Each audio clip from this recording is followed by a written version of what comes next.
Bum bum bum bum bum bum bum bum bum bum bum bum. Hello. So today's video is the final in the series. It's the one which is least likely to happen, so I have to come up with a reason for it happening. Okay, I could go for both the US and the UK have their own fascisty movements. So perhaps one of them rises to power and that causes a fleet action. Nope. That seemed a little bit too forced for me. I had a reason for the American-Japanese action. I had a reason for the Anglo-Japanese action. I needed something better.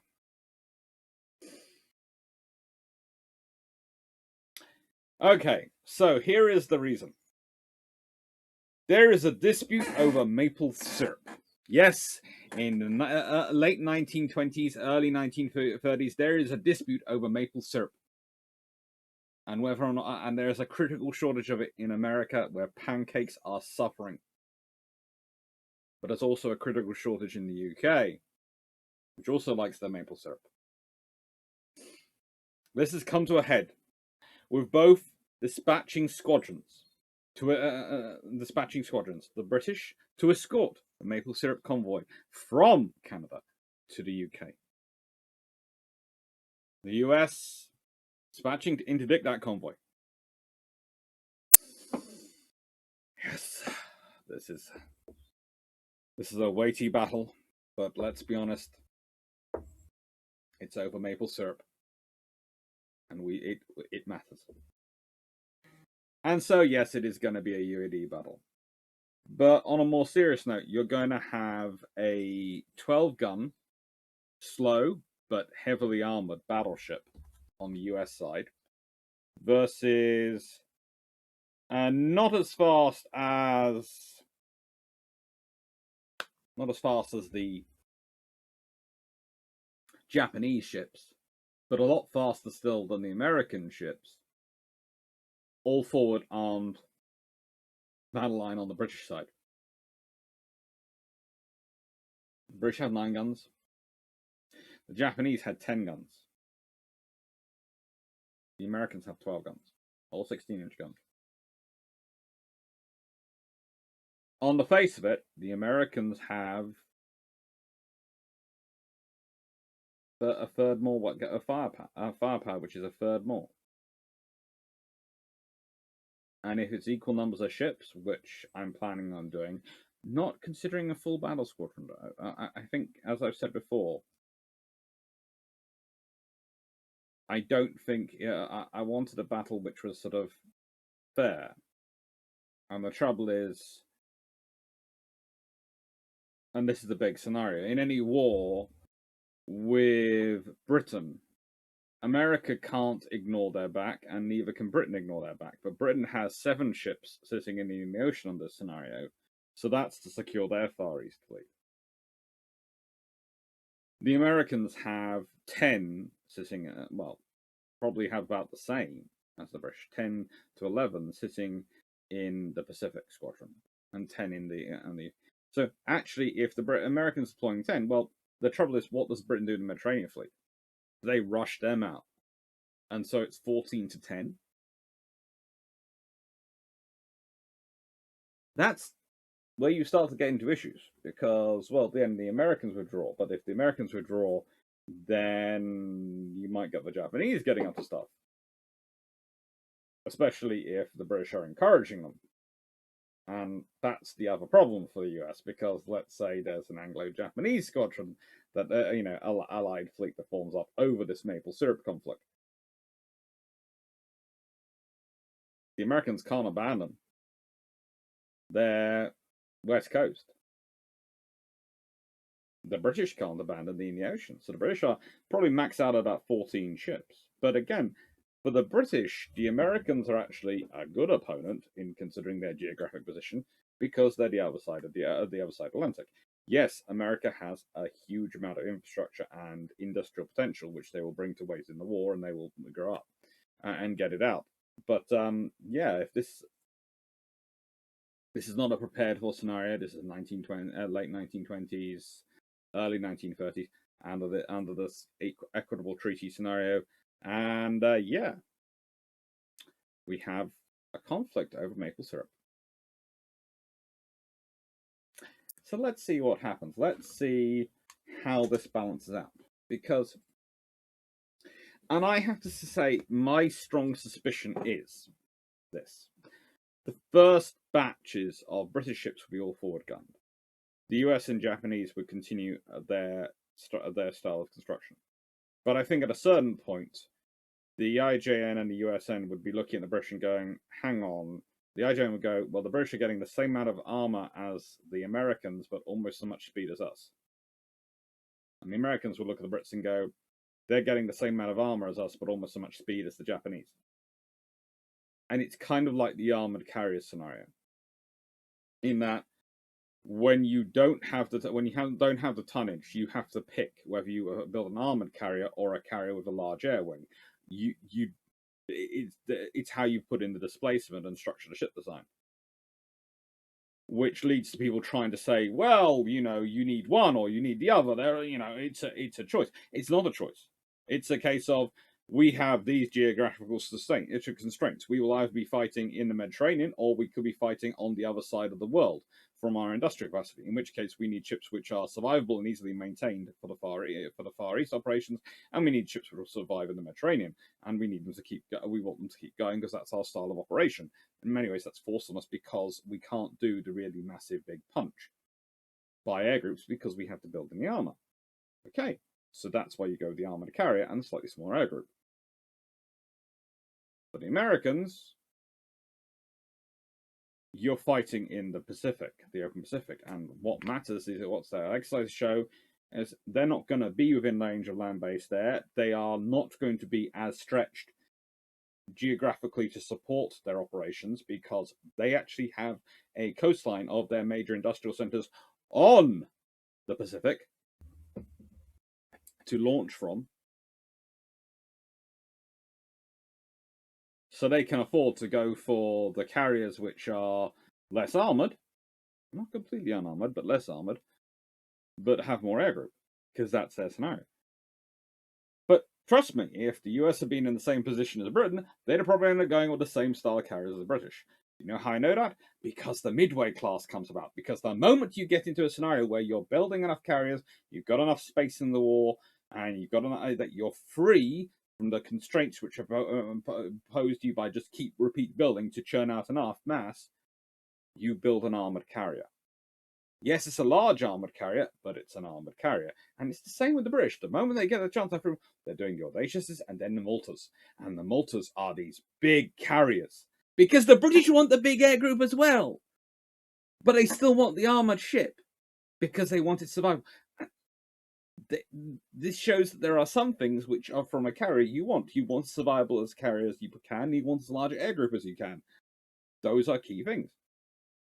Well, it's the same for capital ships.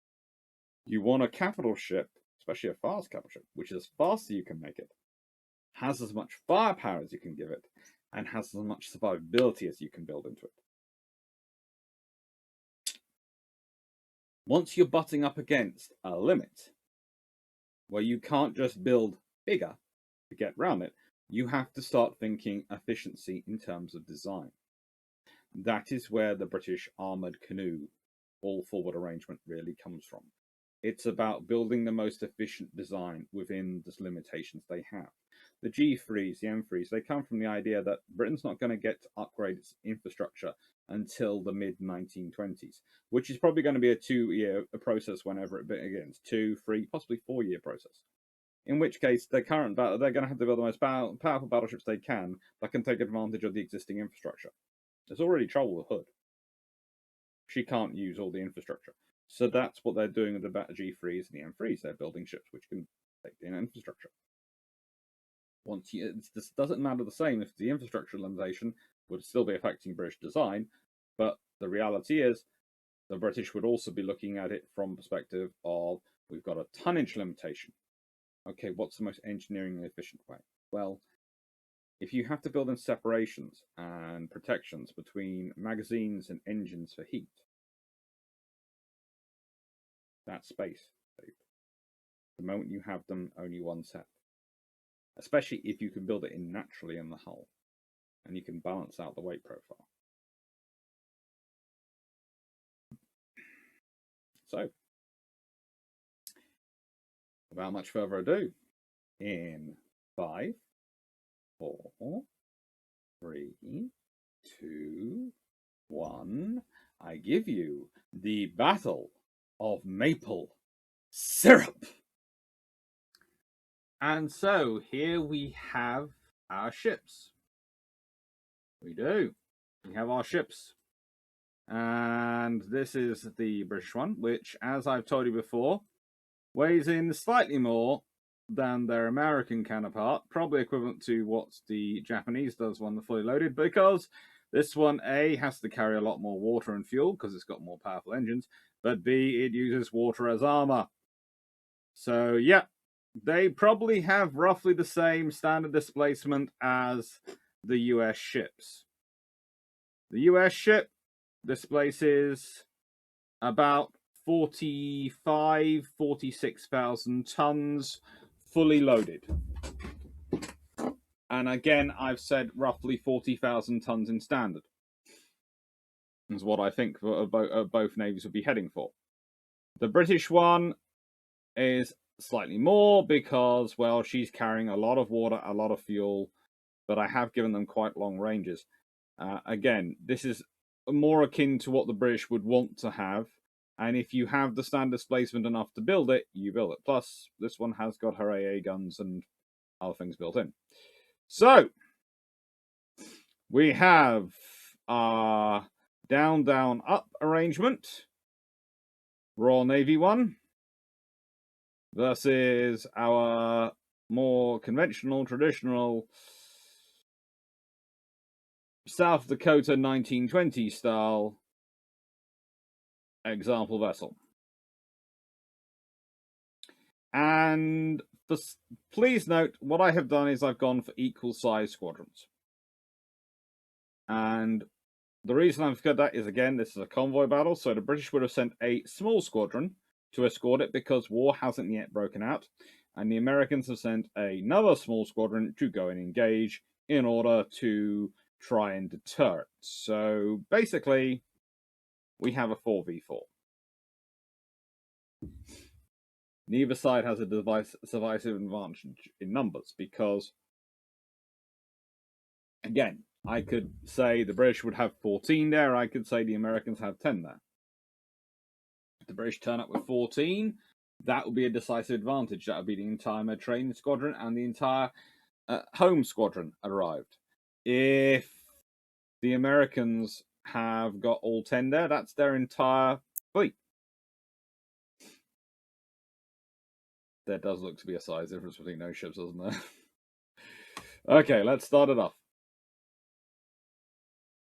You're engaging, and yeah, you are Jellicoe.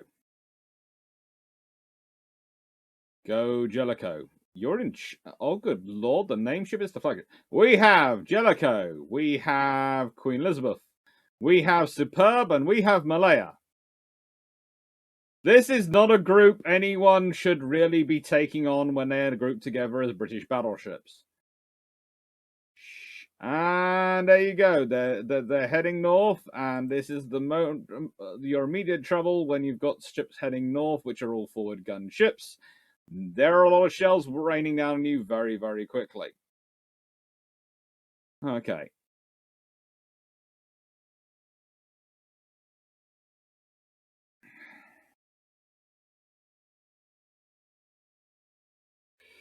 This will be one of two things. This will either be speed advantage, because these are 28-knot ships, those are 23-knot ships,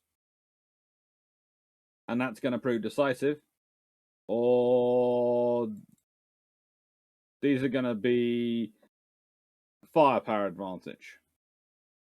We're going to actually probably be able to get to answering this video debate of whether or not firepower trumps everything else. To an extent in UAD.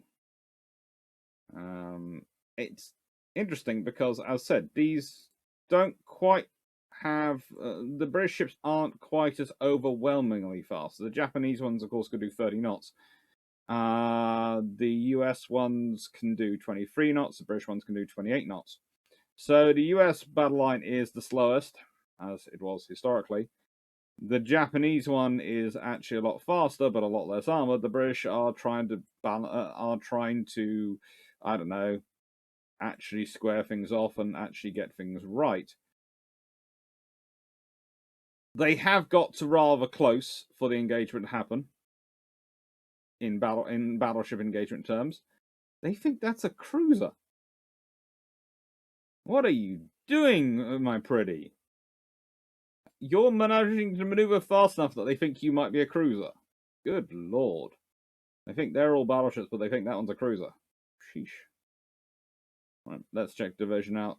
26.7 knots from Jellicoe, Queen Elizabeth, 28 knots, Superb, 28 knots, Malaya, 27.7 knots. And Jellicoe has some damage, but not a lot of damage. A little bit of water.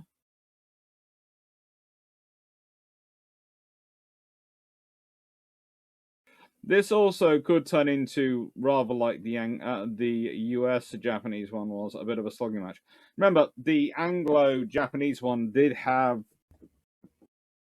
the weird behavior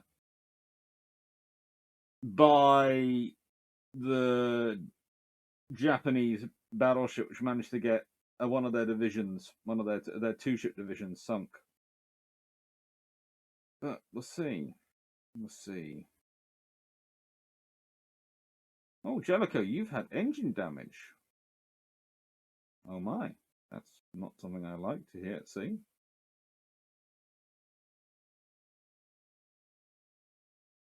But you're carrying on quite well.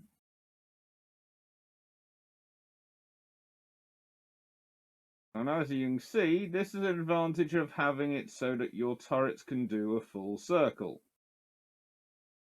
If your turrets can do a full circle, as the A and B turrets on this design can, they can move around very efficiently to engage the targets and quickly be brought to bear, which is a compensation for if one has the issues one has with not being able to fire aft on one's design.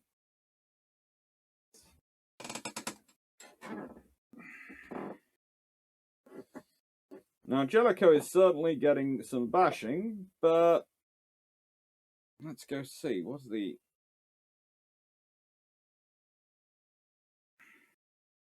USN ones? Very heavily armored ships, these. They've got armor and firepower, and in return, they've lost out on speed. The really interesting scenario would, of course, involve something nasty turning up, which is high speed, also on the British side, i.e., destroyers or something like that, to really complicate the matters. Although American destroyers would also be there. It's one of the things when you're doing non-full fleet engagement. Setting this in 1926 is also quite an interesting scenario. But it does give us some options.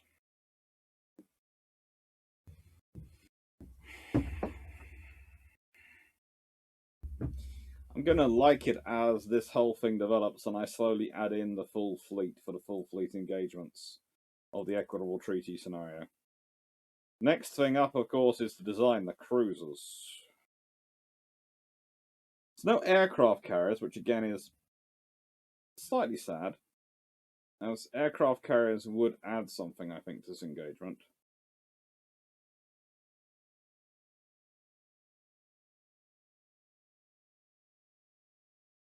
Oh, it's Jellicoe keeping bash, but Jellicoe's... Basically, the US seems to be concentrating on Jellicoe. And the rest are, I wouldn't say untouched, but they're not that damaged. Whereas the British firepower seems to be mostly concentrating on...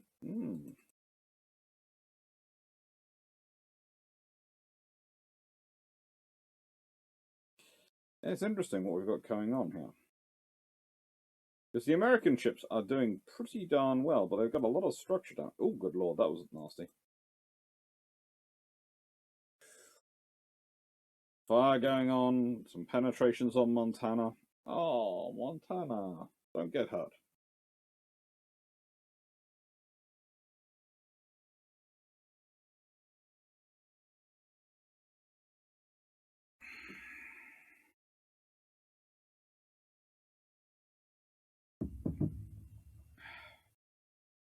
And Iowa. Oof. Fire rages in her.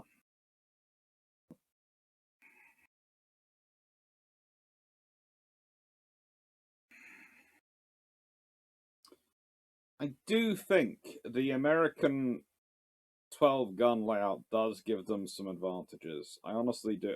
I think having the most powerful in terms of broadside battleships in the world at the time is an advantage.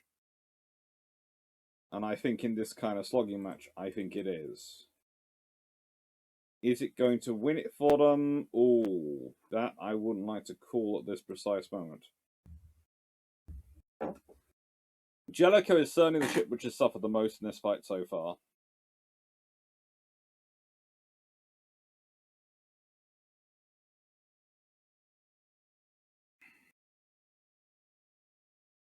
But I wouldn't say any of the US ships are exactly escaping unscathed. And they've all got lots of little bits of damage onto them. And remember, they've got a lot less speed to lose. The British are down, and Jellicoe's damaged. She's only down as 20. She's down to 20 knots. The rest are still up at 27 knots, which means they do have the speed to escape should they wish to. Now, of course, if I'd had some convoys, ships that needed to be protected, this would be a slightly different scenario. And the whole British speed advantage would be over. But this is why I carefully phrased the battle as is. The British squadron is being sent to Canada to escort the maple syrup, the vital, vital sugary stuff that we all love on our pancakes around the world. And the US are trying to deter that squadron from reaching Canada. And a fight has broken out because probably at some point someone realized that the only way to actually stop ships getting past them in international waters is to sink them if they want to keep going. Oh, Truxton.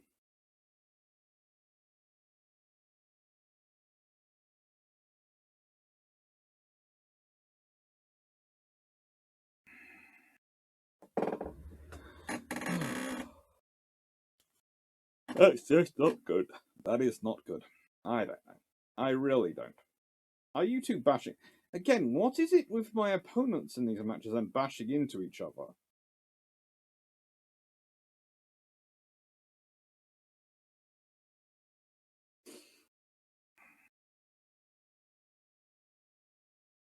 Why do they have one time?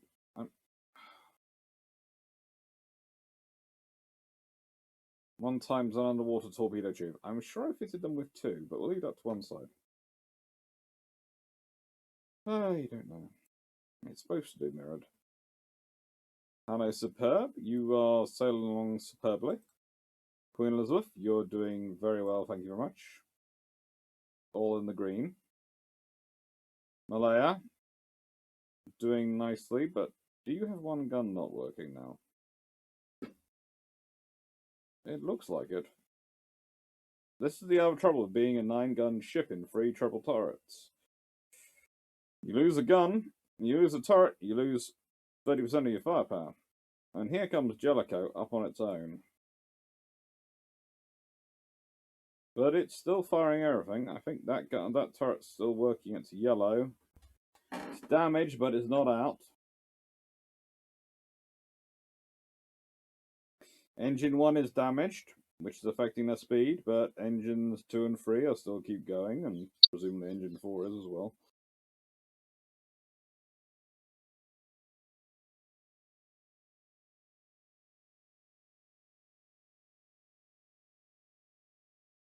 This is quite a nasty fight, really.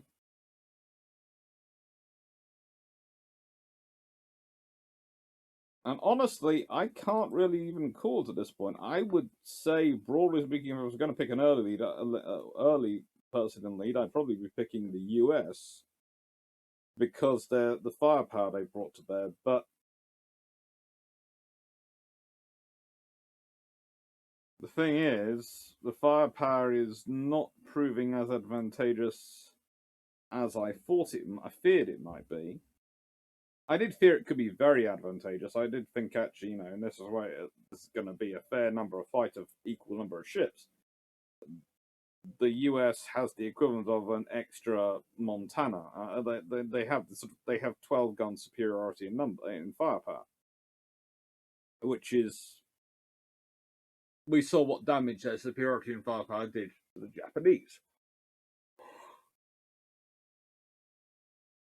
But the British had less guns than the Japanese in that engagement, and the British won that one. And they won others as well. Honestly, there were ones which were far even more embarrassing for the Japanese. I'm not sure what was happening to the Japanese. Didn't even actually get that much better when I was in charge of the Japanese. I tried to pull off tricks, but the trouble is the speed just wasn't enough for me to dictate things.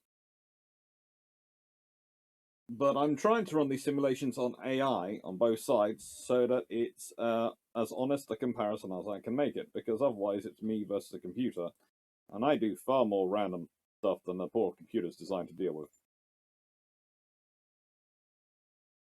It's like right now, if I was in charge of the British battleships, I would probably be in, well, I would be probably be in line abreast, and I would probably be charging straight at the Americans, with each one concentrating 9 guns forward, firing on their American counterparts to try and present the most difficult approach angle that I could, and hope that the Americans would fire over me. But we'll see. Of course, there is the advantage of what happens if there's a lucky shot, if there's a hood scenario on either side. I don't know. Queen Elizabeth, been hit. Superb's had engine damage. Engine damage seems to be turning up a lot. Perhaps I haven't put enough armor on their stern. This might be something I have to think about. The armor around the engines is obviously not thick enough.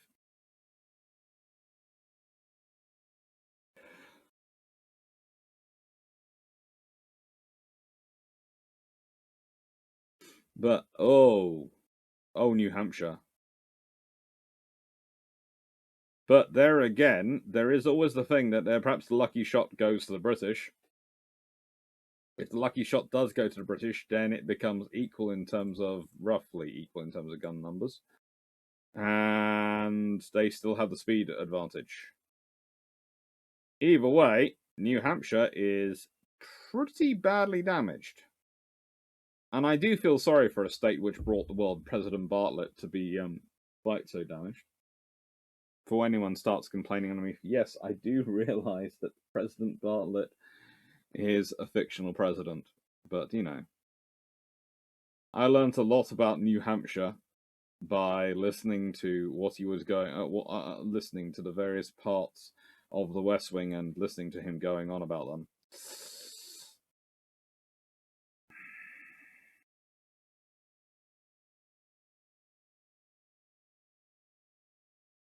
So that was New Hampshire ducking behind Iowa there.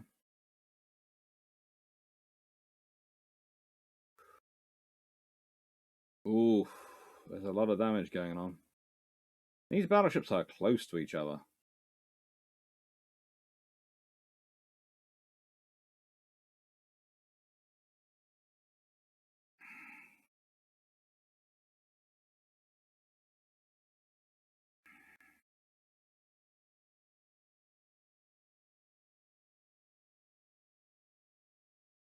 Now, I will also admit that these Montanas are probably slightly more heavily armored than even the Americans might make them. But, yeah, that's just me.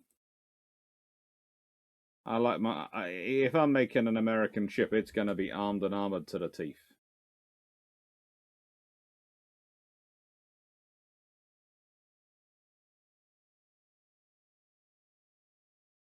Good lord, one of my ships has two engines damaged. Oh. Is that Iowa looks into serious trouble. I am not going to get involved in the AI, but if I was the AI and in command on the fleet right now, I would be heavily focusing in on Iowa, because you take out Iowa, you take out New Hampshire, and you have an advantage baked in there. It's one of the things oof, yeah.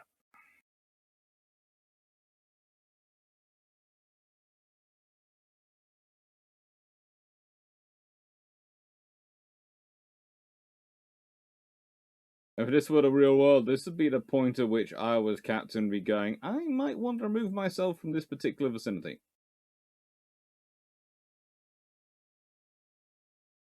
Let's go back to the vision. Ooh, Queen Elizabeth looks to be in trouble.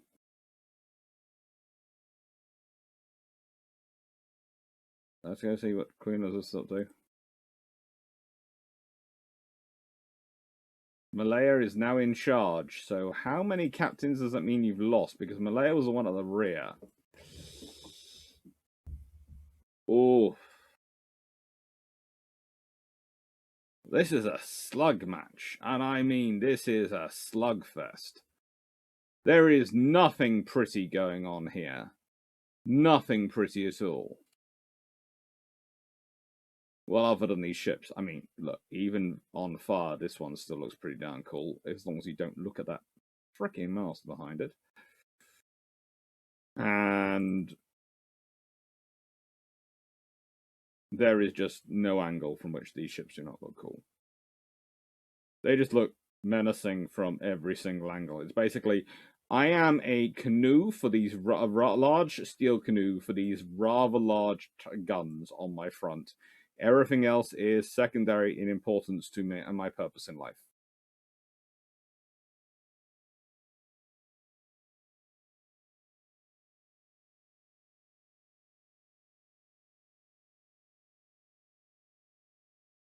These don't appear to be moving that much. Which is not good. But apparently, this would be the point at, probably in real life, after this sort of little skirmish, this little skirmish going on, that if the British commander decided to withdraw, it would be, there's been enough damage done on both sides. We don't actually want a war. This is the point at which we withdraw. And probably some American designers get phoned by an Admiral King-esque personality going, what have you done to my... Oh, sugar. Yeah, I think Iowa might be the first casualty of this one. Malaya is off there getting away, but in nicest way, Queen Elizabeth is doing slightly better than Iowa is, and Malaya's carefully drawn the fire onto her. Starting to remember, I think I should have done a little bit more work on the conning towers of the British ship. Just for the purposes of the game. Maybe I should make it a 20-inch conning tower. You will never kill my admirals. And this is also the point at which you really don't want to hear there's a torpedo in the water. Oh, there's a torpedo being fired. Torpedo's being fired.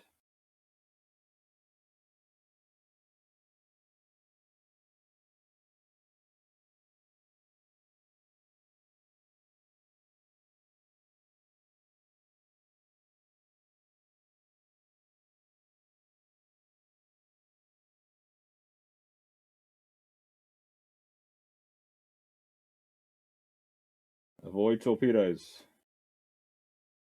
Iowa slinks through structural damage. Okay. So Iowa is gone. And what's gonna be next? Is it gonna be one of the Americans or is it gonna be one of the Brits? And please note, these are exactly the same ships which fought the Japanese. These are the same ships which fought, which have fought everyone. It's a size limitation thing, and honestly, it's sort of reinforcing my idea that I think actually, if you'd had the continued construction going on, I think you would have seen a fast battleship doctrine develop where the fast battleship is an all forward gun ship. Because people are going, well, I want speed and I want firepower, and we can all build ships. US Navy would again face some trouble because if their first generation are so much slower, they'd end up with a divergent battle line, i.e., a fast squadron and a slow squadron. So the British for a bit, but the British would be getting faster than their American counterparts will be by just replacing the R's earlier.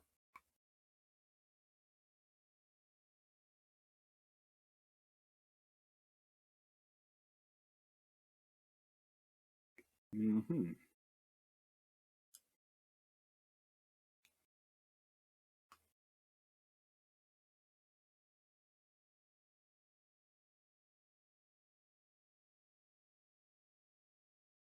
British Union divided their fight equally between two American ships, which does leave one unengaged, but does mean that those ships under the fire have got theoretically 18 guns to 12, although it depends on how many guns on each ship are working.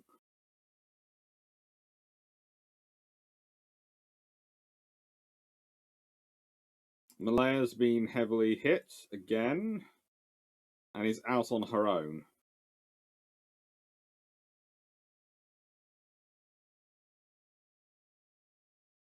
I'd say the weakest one of the British is the Queen Elizabeth, which is the one I would be concentrating on if I was the Americans to cut down, but she's out of 16-inch ammo and she's basically hanging back. They've got 30 rounds left. They have got 150 rounds left in Jellicoe. Malaya's got 300 rounds left.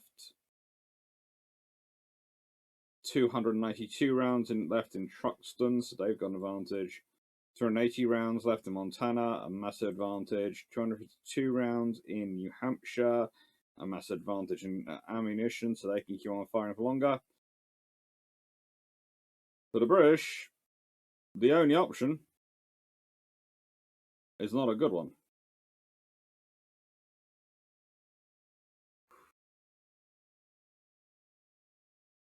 Basically, those ships that can fire need to be focusing in on sinking probably one of the American ships. And then it's going to be keep away from the rest until the time runs out.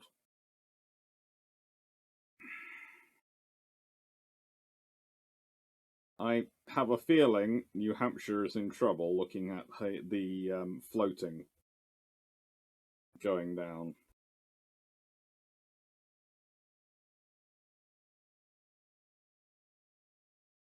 They're all focusing in on Malaya. Let's see how she's doing. She seems to be okay.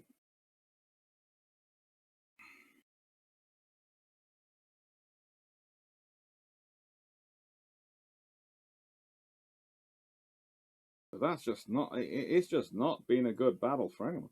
And again, I honestly, as I said, at the beginning, my strong suspicion was that if anyone won, it was going to be the Americans because of the UAD dynamics of them having to keep fighting. Them having, they're not being able to do the whole fleet and sea maneuver thing, which is, again, how I think the British would actually play the scenario. So my suspicion was the Americans had an advantage under the UAD metric with their designs. But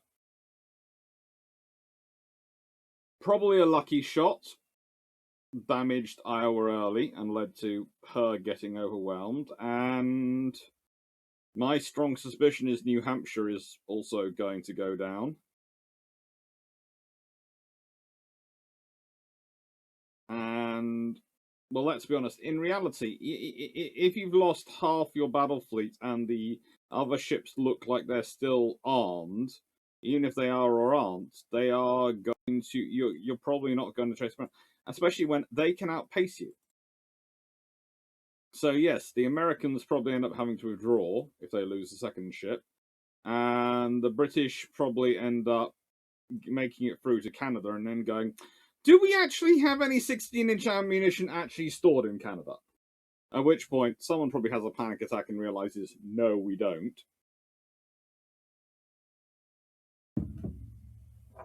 And hopefully people have a complete rethink of this whole war over maple syrup.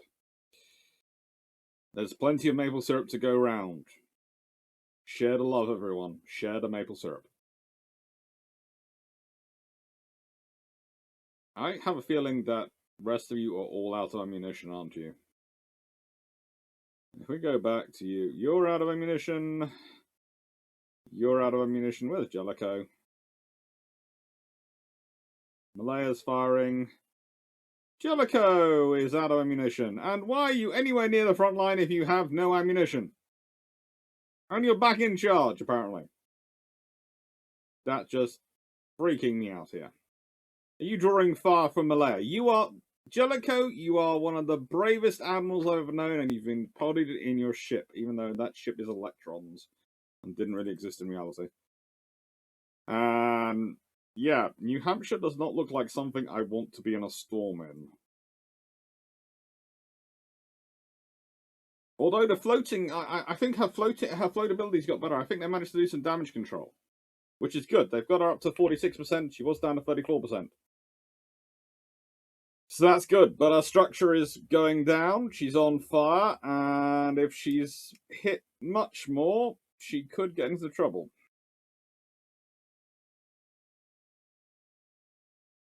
And that's all down to, well, really, oh, good lord, you've got into 6-inch range, haven't you?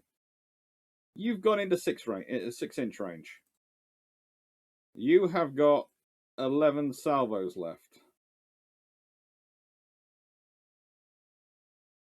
What kind of animal gets into 6-inch range at this precise time? What kind of absurdly aggressive animal gets into 6-inch range at this point? There are like 2 battleships which have 12 16-inch guns each and still have a lot of shells over there. Jellicoe, I would seriously like to question the sanity of the AI in charge of you. Seeing as that's the same AI which is in charge of the Americans, though, it's fair.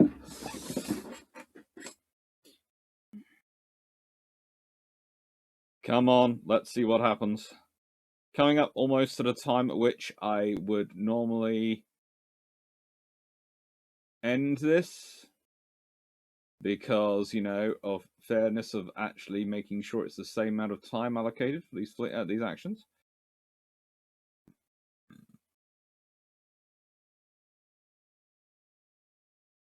So they're allowed roughly 40 minutes to bash each other apart. And it's whatever the win is like in 40 minutes.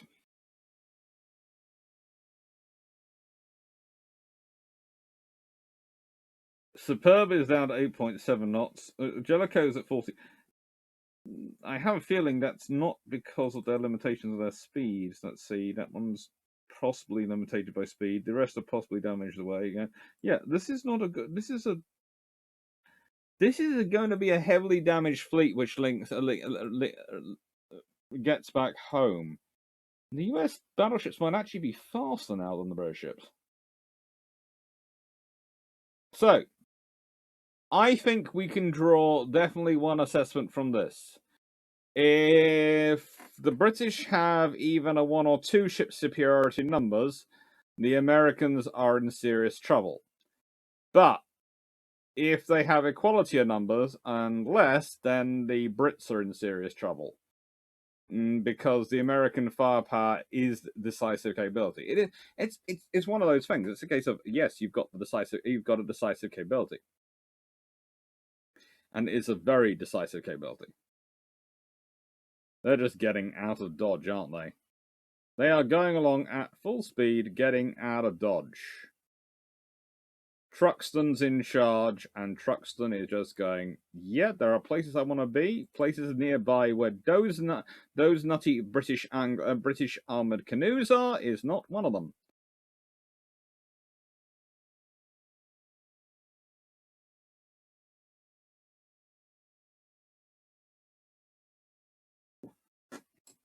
They might be out of they might be out of shells, but they still have torpedoes.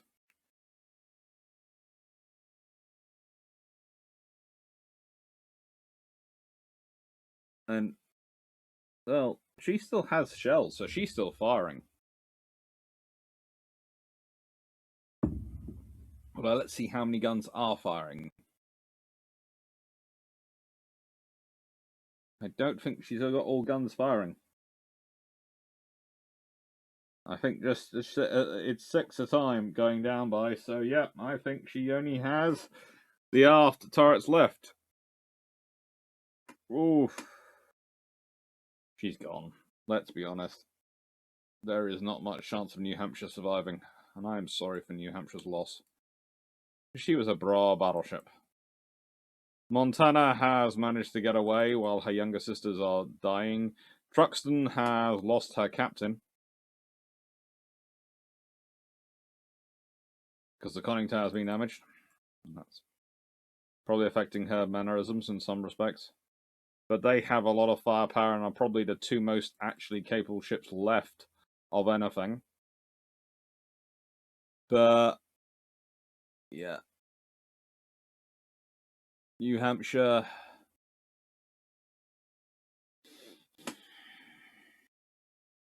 Even numbers, the British get heavily damaged, and I mean heavily damaged, but have won.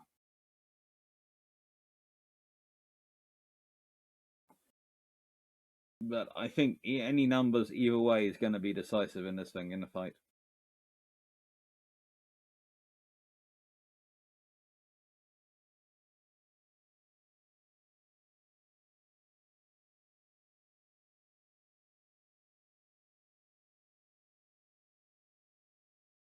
Ouch.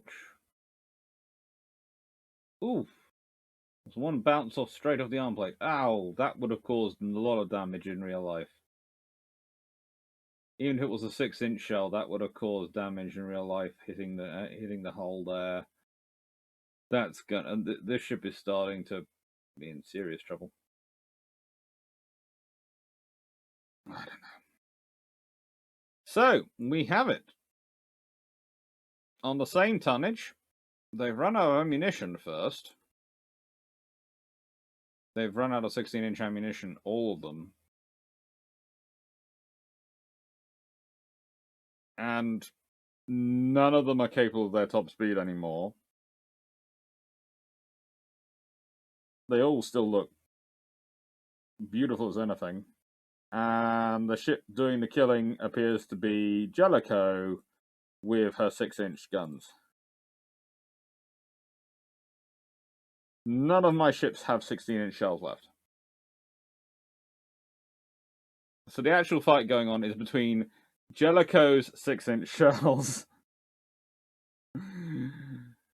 and New Hampshire's 16-inch shells. Oh, well, that explains certain things.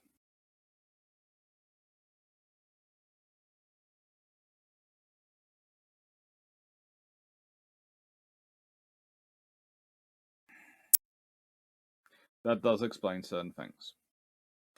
But anyway, time is up, just as Hampshire sinks due to heavy flooding. And probably before these two come and get their revenge, because they actually have 16-inch shells left. Hang on. No, Montana is out of shells now, and Truxton's out of... Oh, this is not good. Oh, good. Do I keep... This is the thing. Do I keep this going and turn this into a 6-inch shell and torpedo grudge match? No, I won't. That's just evil. Everyone's out of shells. Let them go home. That is what they would do in real life. That is it. So we're going to save this.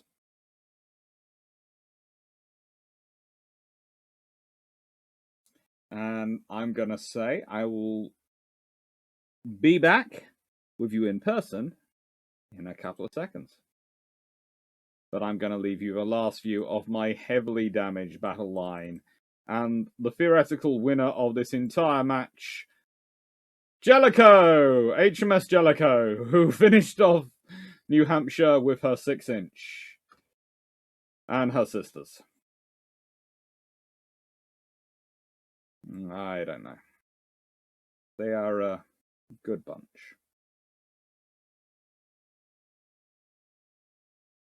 So that was interesting. I've run that a few times, and the video I used was actually the first proper battle. I've now run it 4 times. The British have achieved roughly the same result 3 out of those 4 times.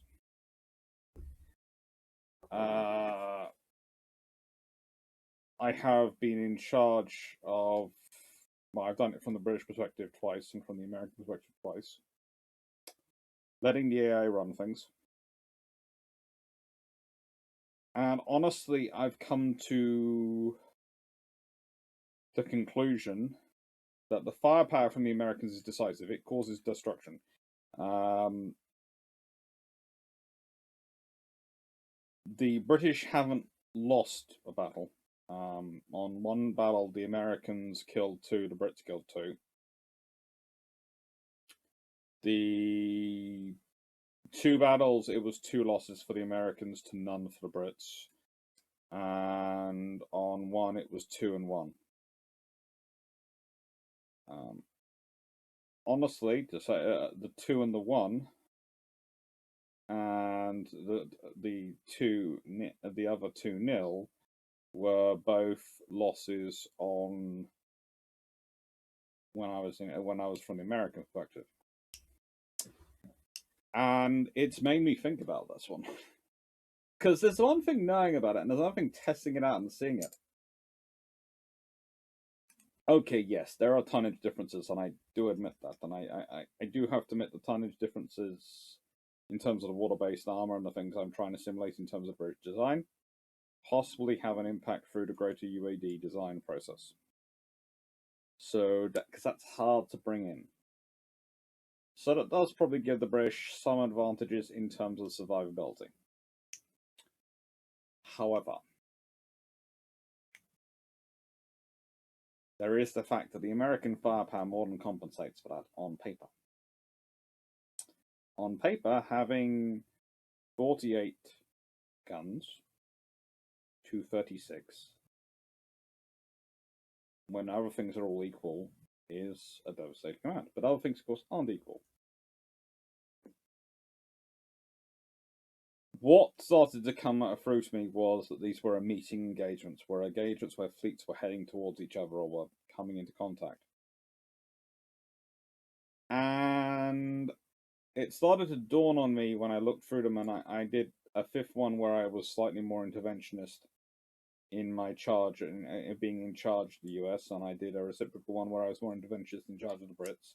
When I was more interventionist in charge of the Brits, I managed to, using this idea,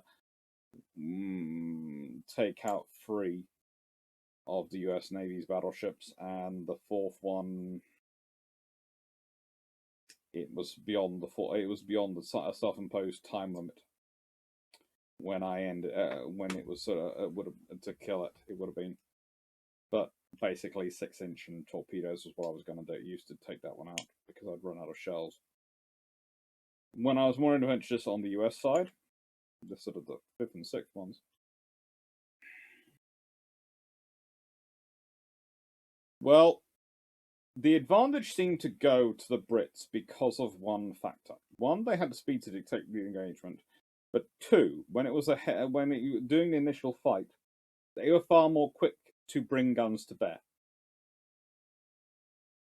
So I had to come up with a way of making sure the Brits couldn't bring their guns to bear more quickly than I could. I couldn't just bumble into them. Which is the trouble when you have battle squadron versus battle squadron, you're going to bumble into each other. You can't have It's not a full test of the fleet scenario, which is why it'll get interesting as we build up the whole fleet. And let's hope the little laptop can survive with it, or I'm going to need to find some way to invest in a far more powerful tower unit, or rather, get my tower unit working.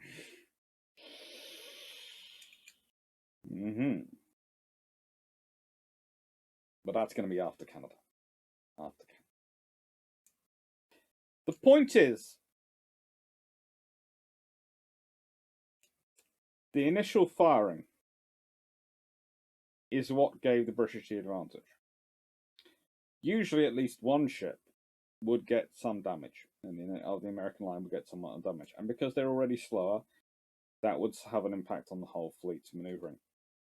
And that maneuvering, the stall that would induce, because of the amount of fire they could bring, would give the British enough of a time advantage of laying in their shots to get enough early round hits that tends to build up.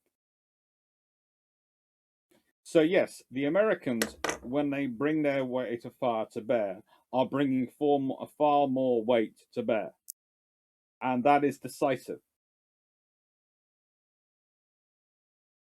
But the British can kept getting, no matter what I really play, how I played around with it. Really, the British would get off those first shots, and I looked for it. They're theoretically equal on all the sums.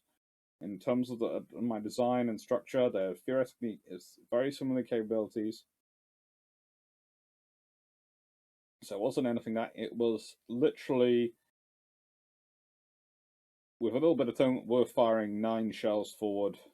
They have to turn far more to fire 12. So they're usually firing 6. And it gave me a strange turnabout, really. Yes, there's the efficiency, and honestly, I think in a battle fleet versus battle fleet thing, if they managed to turn up and it was immediately side on, going alongside each other, I think the Americans would win that kind of battle. But if you're dealing with a running engagement, where your initial contact is you advance to contact and then you manage to, you don't somehow manage to arrange it so you're automatically coming in, so that you're going to be doing that. You sort of are coming in and then turning.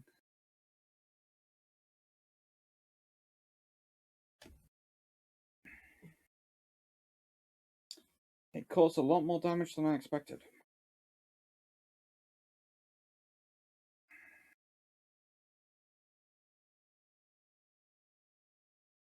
I think also it was the speed. And this comes back to again. My big problem with Nelson Rodney is always that they have to sacrifice. They make the same. They basically are the British answer to the American construction program, in that they sacrifice speed for armor and firepower.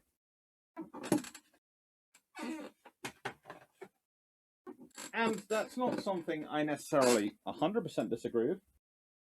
I don't think that going the full battlecruiser concept is a sensible thing for a capital if you are limited to just producing capital ships.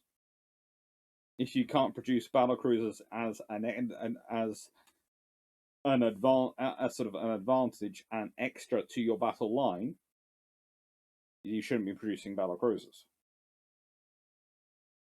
If you don't have the industrial capacity to build both in sufficient numbers, you build battleships.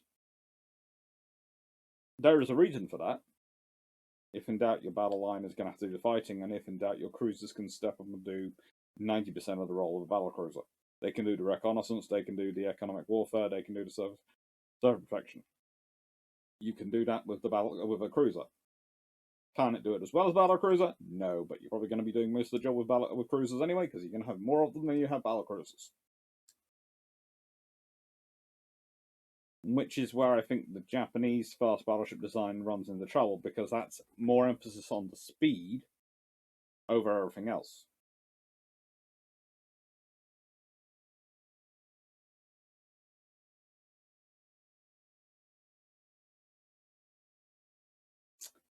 But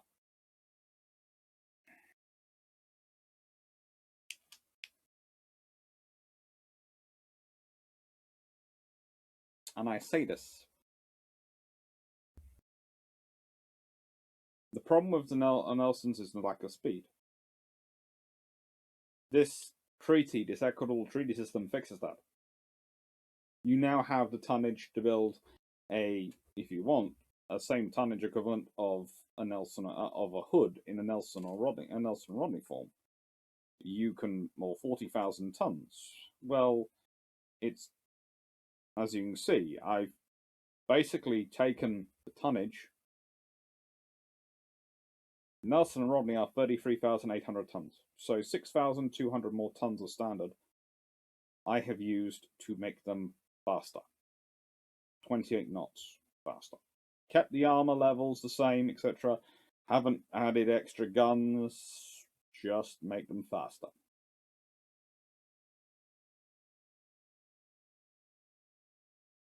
And it does take a large amount of tonnage to get them to 28 knots. That is, trust me, that is not an easy thing. That is not an easy thing in tonnage scenarios. And then the rest of the tonnage, well, that's giving them the range and the water they need to do the speed operations under the UAD prefix. And the UAD prefix is kind of interesting.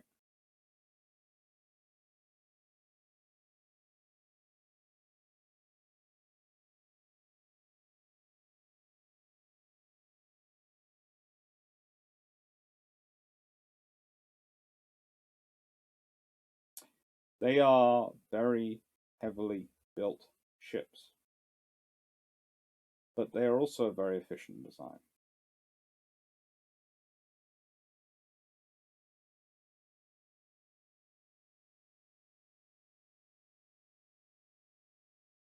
I'm more and more convinced as time goes on, as I do more testing. I think that by the time you got to World War II, if it had taken place under an Equitable Treaty scenario, with these ships being constructed, you would have had the British, the Americans, and the Japanese all be producing ships of that similar sort of layout. Why do I think this? Japanese will probably be the last two, because they're already getting the speed they want, and they are less worried about the armor, and they're more worried about the firepower. So they're concentrating on speed and firepower. Survivability of firepower, you want multiple turrets. US Navy will go, well, we can still build ships, and we'd like speed as well as firepower and survivability. Interesting enough, does this lead to the US Navy trying to put in a quadruple turret? Because if you're going for an all-forward arrangement in battleship terms, you don't want more than 3 turrets forward. You don't. So 3 triples is how the British will keep going. 3 quadruples.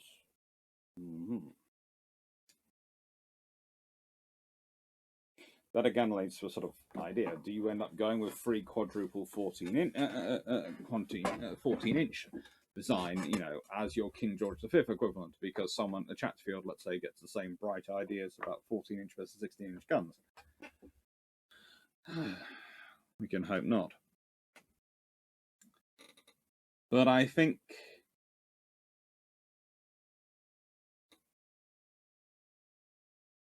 the interesting thing would be the Americans, because losing that 4th turret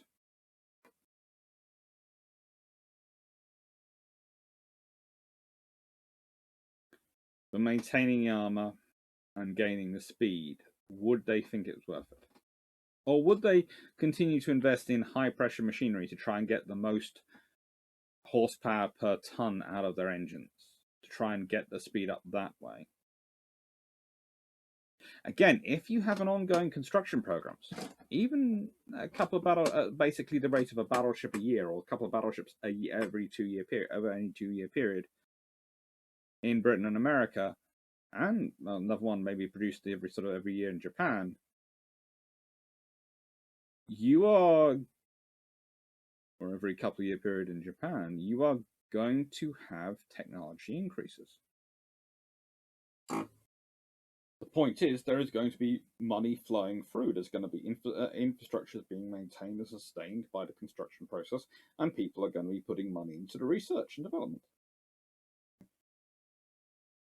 I've said in another video, I believe honestly that if you had this equitable treaty scenario, you would have 3 generations, or at least 3 distinct sort of evolutions of classes between World War I and World War II.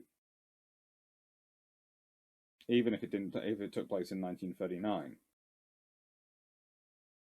I think honestly you would have a scenario where technologically wise, the British, American, and Japanese with their construction would have pushed on so much versus even the Italians and French who would be allowed to build, let alone the Germans who wouldn't be. That technologically wise, the Germans, whatever they churn out, will just look like, cute.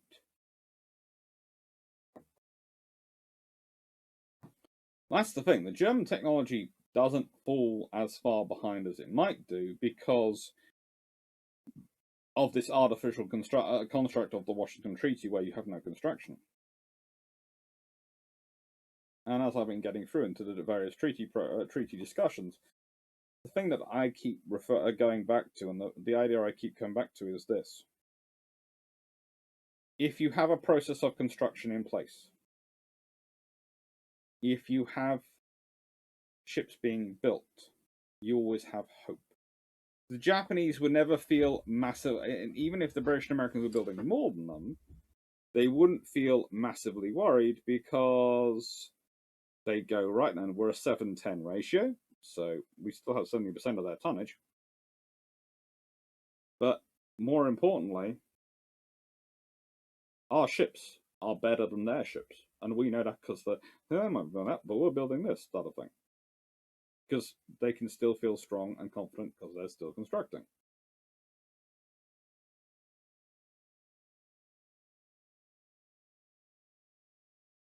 It costs money. Defense does cost money. But you would have this thing going around the world that everyone's investing. But also the Japanese would also know that the British and Americans were constructing. So the Japanese wouldn't get the idea that the British and Americans weren't prepared for war or capable of war because, look, they're building these new battle wagons as well. They're just as motivated for war fighting as we are motivated for war fighting. You know, just as committed to it. Not get the idea that they're all a load of peaceniks who don't want to, fight, so they'll just fold over. I'm using the Japanese assessment, not ours. And it's the same with all the dictatorships. They get this idea that democracies, especially in the early 1930s, the democracies not only don't they want to fight, but they aren't confident to fight or capable to fight. And the reason is because they look like they've disarmed themselves. Because the treaty was a no-build treaty. And that's what no-build treaties look like. They look like complete disarmament. To a certain form of mind. I'm not saying it's necessarily logical, but if you're an aggressive person, and you're running an aggressive government, and you are doing these things as a product of your aggression in many ways, your opponent not doing something looks massively weak if they're not doing it at all. Whereas if they're doing it at a consistent level, then you're basically going, well, they're not doing it the same as I'm doing, but they're doing it. So I can't afford to presume they are completely weak. And this is a really important thing you have to sort of sometimes remember. The wars we never hear about are the wars which are never fought. And the wars which are never fought are often not fought because both sides perceive the other as being strong enough that they can't be sure of the result.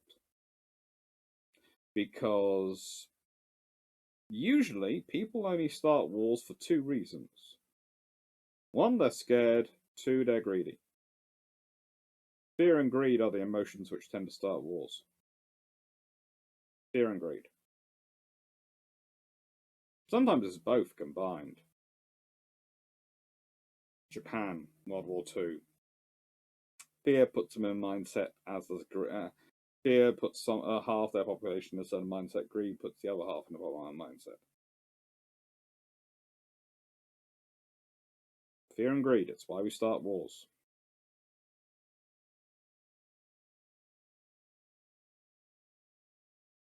Greed will only win out to starting a war if you think you can win it cheaply and easily. Cheap, easy win that's going to give profit. That's greed. We have to take them out before they take us out. They're going to kill us whatever happens, so let's roll the dice and see if we can't get a 1 in a million. That's fear.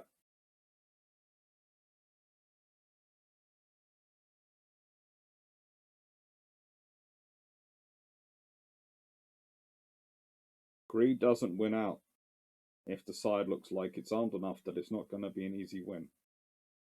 It's not going to be a cheap, easy win. Fear doesn't win out as long as you still have hope and feel you're strong enough. So if you have hope and security, you can keep fear in check. If everyone else has enough force and enough visible willingness and capability, greed's kept in check. It's not about that humans don't have better angels as well as to balance out our demons. They do. Human beings are that there is this whole idea that humans are inherently evil or inherently good. They're not. They're inherently human, which is neutral. Has good and it has bad.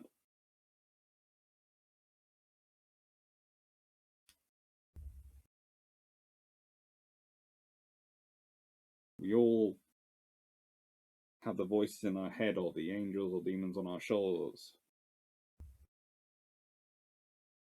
But the point is about creating the conditions where the demons are sufficiently held in check that it allows the angels to prosper. The demons are sufficiently countered. The people, it's more incentive, it's better to listen to the angels. Alright, so I've been doing this in videos recently. I've been adding on things at the end of, if you have watched the end, please answer this question. And so, here is the questions. I'm going to be designing now, after this, for this one, probably I'm going to look at some of the potential cruisers you could build at 10,000 you know, what a true heavy cruiser could be of this period in 1926. If UAD will allow me to build something of roughly a certain tonnage. I've worked out what the tonnage would be. Equitable. I want suggestions for what do you think the British cruisers should be called, the American cruiser should be called, and the Japanese cruiser should be called. I also want suggestions of what you think the French and Italian battleships might look like and might be called if they were built under this scenario. Because we've covered, I've done the Americans, the Brits, and the Japanese. What do you think the French and the Italians will look like? And please comment below. But if you have actual ideas for drawings and actual drawing ability, unlike me, then please feel free to go to the Discord channel. Link is down below. Should work. And post them in the... I think that there is various discussion channels. Just tag me when you post them so I go and look at them. As you all know, I'm going to be, when this comes out, literally when this comes out, I'm going to probably just finish up setting up my center. which I'm running for Justin Craig for the next few days. You will have a video, hopefully tomorrow, which will be the long patrol on the Battle of Shiloh. Sunday, there is the aircraft carrier of the Equitable Treaty long patrol coming out, which I'm